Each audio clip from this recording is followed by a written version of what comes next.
In the darkness of a moonless dawn, the Devil's Road, or simply the A666, seemed to stretch endlessly, a tunnel of tarmac flanked by trees that bent over the few brave travelers.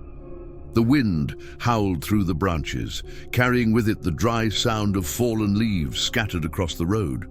Only the constant rumble of a truck engine filled the unsettling silence, accompanied by a faint crackle on the radio, as if the air were charged with static. The road lay almost deserted, save for that solitary truck driver, Raphael, a man in his 20s who carried not only cargo, but also the scars of a difficult life and choices he preferred to forget. Exhausted after hours on the road, Raphael kept his eyes fixed ahead, where the headlights sliced through the darkness like an uncertain blade. He had heard stories about the road, whispers from other drivers about apparitions, inexplicable accidents, disappearances. But Raphael had never been the type to believe in the supernatural. To him, it was just another dangerous route, like so many others he had traversed over the years. Still, on that night, something felt different. The air was heavy, almost tangible. He adjusted the radio's volume, trying to drown out the thoughts with any station he could tune into, but all he found was intermittent static. Then he saw it. A figure standing motionless in the middle of the road, about 100 meters ahead. Dressed in an impeccable black suit, the man stood with his back turned, as if waiting for something. Raphael instinctively slammed on the brakes, slowing down as his mind struggled to comprehend what he was seeing. Who would be out there in the middle of the night in such a desolate place? A lost pedestrian, a drunken wanderer, but before he could think of honking or waving, the man disappeared. In the blink of an eye, he was simply gone. The radio crackled louder, filling the truck with a piercing sound that made Raphael shudder. He glanced in the rearview mirror, searching for any trace of the man, but all he saw was a shadow, or something that looked like one, moving too quickly to be identified. A chill ran down his spine. He accelerated, battling the growing impulse to stop and understand what was happening. His heart hammered in his chest as the road ahead seemed darker and more oppressive, as if it wanted to swallow him whole. What Raphael didn't know was that the road held secrets. Secrets that would begin to unveil themselves that night, testing not only his courage, but also his very sanity. Raphael gripped the steering wheel tighter, his fingers starting to ache. He glanced alternately at the road ahead and the rearview mirror, feeling as if something might appear at any moment. The shadow he had seen made no sense. Perhaps it was fatigue, maybe a trick of the mind, but the persistent crackle of the radio and the sensation that the air was growing heavier pushed him to the brink of collapse. Suddenly, the truck's engine gave a slight lurch, as if it had stumbled. He forced himself to focus on the dashboard. Enough fuel, normal temperature. Nothing seemed out of place, except for a faint vibration that began to spread through the vehicle. He slowed down, looking around, but the road remained empty, shrouded in shadows that seemed to dance beneath the headlights. Then he heard it, a dry sound, like slow footsteps on the tarmac. His heart raced. He looked in the side mirrors, but saw nothing. "It's just my head. I'm tired," he murmured to himself, trying to sound convincing. But the footsteps continued, now quicker, as if something were running alongside the truck. Raphael jerked the steering wheel, hoping to catch a glimpse out the window of whatever was there, but all he found was the reflection of his own pale, frightened face. Then the radio fell silent. No static, no music, just a deafening silence that seemed to press against his ears. Then a voice emerged, weak, slurred, but clear enough to send chills down his spine. "Did you see?" said the voice, laden with a disquieting calm. Raphael lost control momentarily, the truck swaying on the road. He tried to respond, but his throat felt constricted. The voice repeated, this time closer, clearer. "Did you see?" He abruptly switched off the radio, but the words seemed to linger in the air, echoing inside the truck. Breathing heavily, Raphael knew he needed to stop, but the thought of stepping outside the safety of the cab felt more terrifying than pressing on. As he drove on, new details began to emerge on the road. Marks on the asphalt, crooked lines and symbols that made no sense, as if someone had painted them in a hurry, or something more disturbing. One of them caught his eye. It resembled a human figure, sketched in uneven white lines, with arms outstretched. He quickly looked away, but the visual impact was already etched in his mind. Raphael felt as though something was pursuing him, that the road was no longer a simple passage. Something there wanted him to continue, wanted him to go deeper. But deeper into what? The truck driver began to question his own sanity. Be rational, it's just a road. But part of him knew there was nothing normal about that night anymore.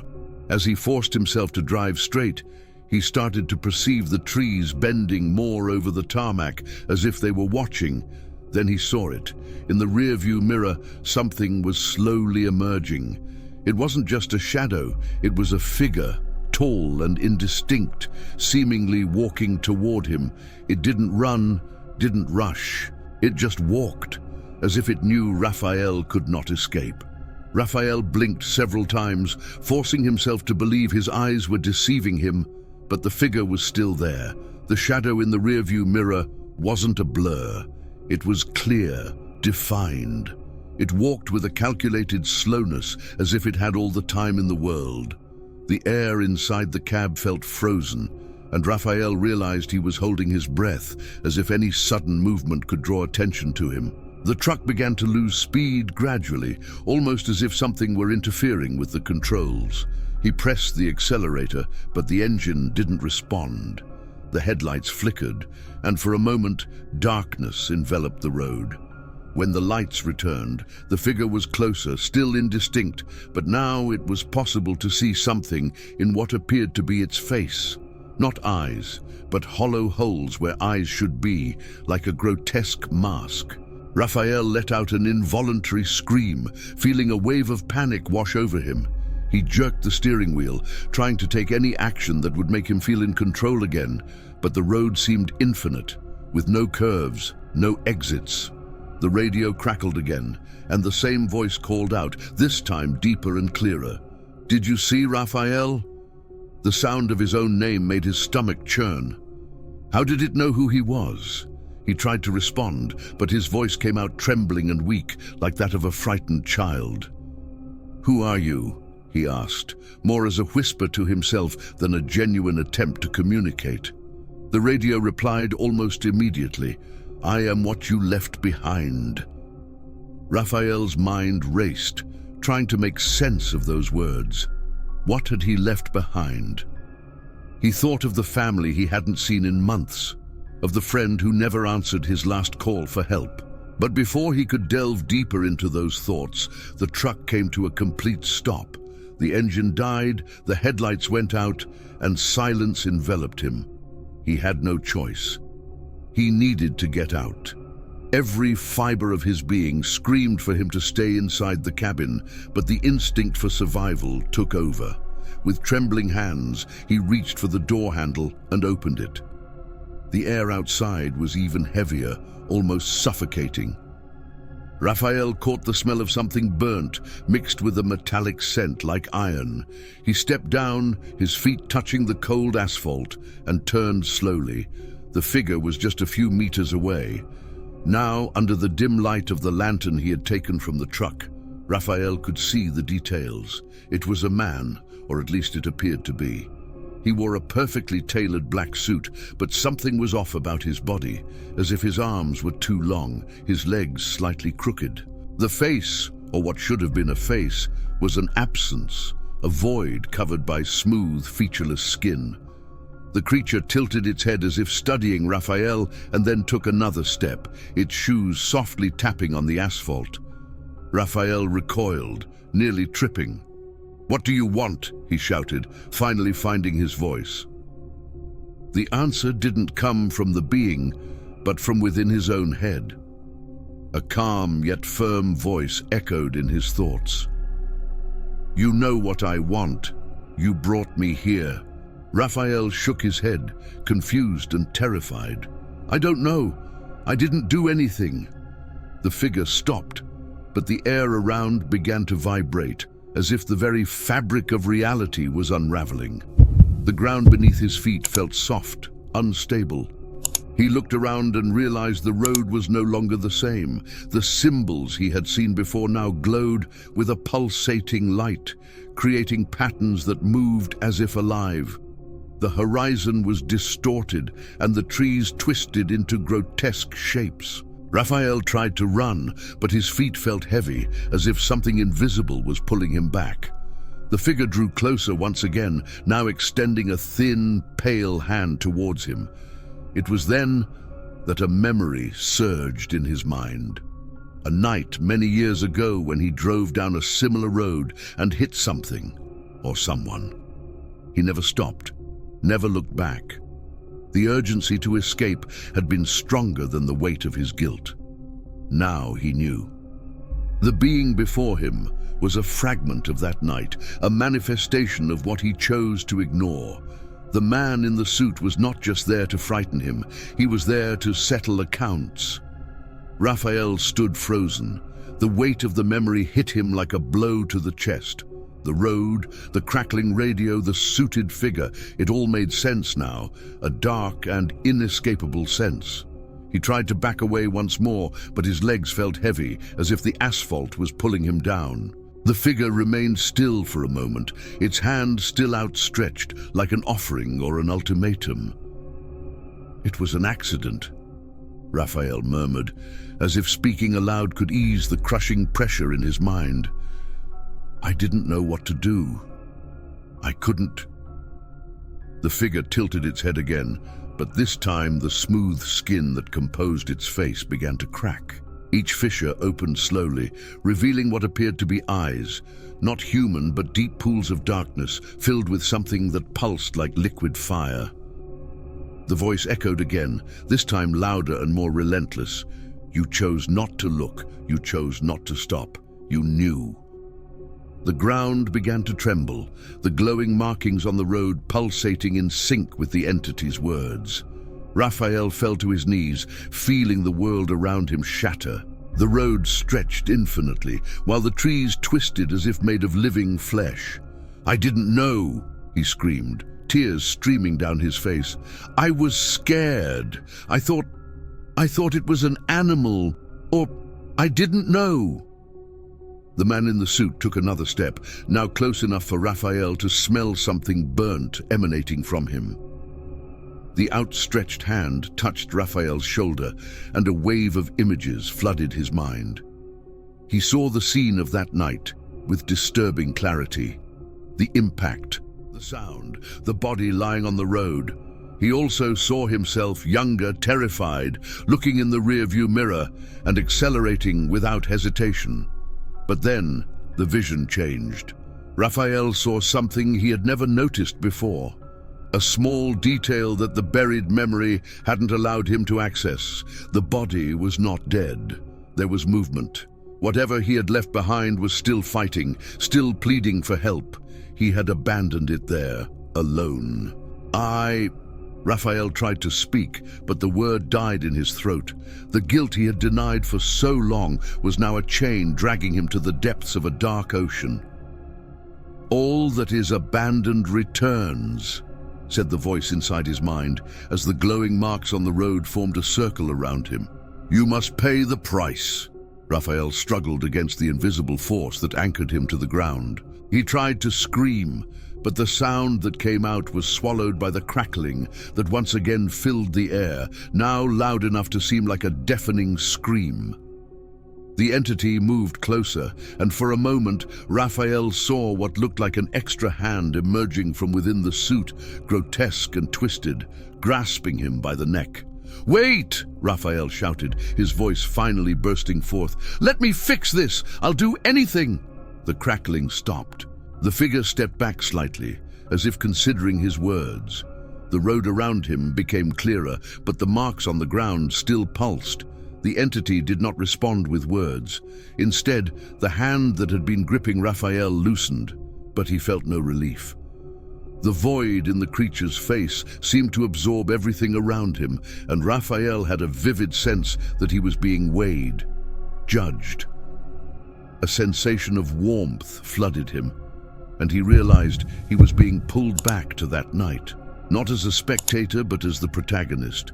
The road returned to its state from years before, and he was once again behind the wheel, with the radio playing softly. The figure in the rearview mirror faded away. It was just him, the road, and a choice. In the distance, he saw the body on the road once more. This time, it wasn't just a shadow. He could clearly see the figure sprawled out, struggling to move. His heart raced, and for a moment the temptation to drive straight past surged back with full force. If I stop, I might die, he thought. But something deeper, something profoundly human, urged him to slow down. He parked the truck. He stepped out, his legs trembling, and approached. It was a man, injured but alive. He crouched down, attempting to offer help, but as soon as he touched the body, it dissolved into ashes, carried away by the wind along the road. Back in reality, Raphael opened his eyes and found himself alone. The truck was stopped on the shoulder, and the road around him lay calm. The bright marks had vanished. The radio began to play soft music again. The entity was no longer there. But something within him had changed forever. He knew the road still held secrets, and many who passed through it had not been afforded the chance he had. He climbed back into the truck, turned on the engine, and drove off, his heart heavy yet strangely relieved. However, in the distance, in the rearview mirror, he caught a final glimpse.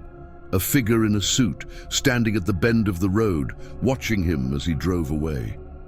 Months had passed since that night on the A666, but Raphael still hadn't found peace. Although he had resumed his routine of travels, something inside him had changed forever.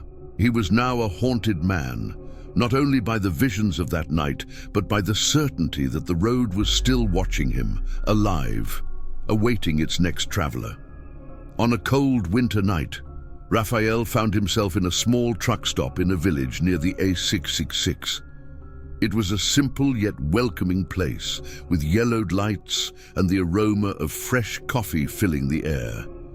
He sat in a corner, trying not to attract attention, but ended up eavesdropping on the conversations of other drivers. They spoke of mysterious accidents, of people swearing they had seen things on the road. Each account was more unsettling than the last. However, one story caught his attention in particular. An older truck driver mentioned a diary. According to him, it had been found by road workers near the A666, in a stretch known for being especially treacherous. The man said the diary belonged to a young driver who had vanished years ago, but its content was even more disturbing. The diary described encounters with a figure in a suit, voices on the radio, and strange symbols on the road. Exactly what Raphael had experienced. He couldn't resist. When the other truck drivers began to disperse, Raphael approached the man and asked about the diary. The old man looked at him for a moment, as if weighing whether he should divulge more. Finally, he leaned forward, his voice low and grave. They say the diary disappeared shortly after being found. But what matters is that the road never forgets. No matter who you are or what you've done, it finds you. And when it does, it makes you remember. Raphael swallowed hard, but before he could respond, the man continued. I've seen him too. The man in the suit, never as close as you seem to have seen, but enough to know it's no bar story. He appears to those who need redemption, or to those who have no salvation left. The old truck driver got up, leaving Raphael with his words and a weight on his chest. After finishing his coffee, Raphael stepped out to the parking lot and paused next to his truck. He hesitated for a moment before getting in, glancing at the rear-view mirror, as if expecting to see something, but there was only the tranquil darkness of the night. When he turned on the engine, the radio crackled briefly before settling on a station playing soft music.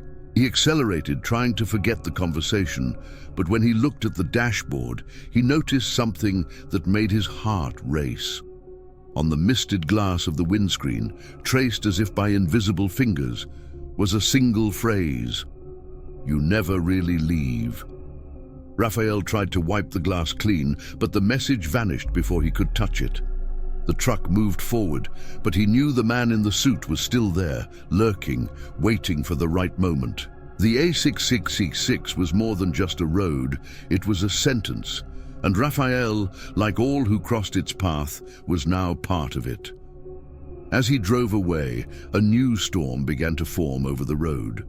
On the horizon, the headlights of another solitary vehicle cut through the darkness, and at the bend, where Raphael had last seen him, the figure in the suit waited once more, motionless, like the guardian of a secret that would never be fully unveiled.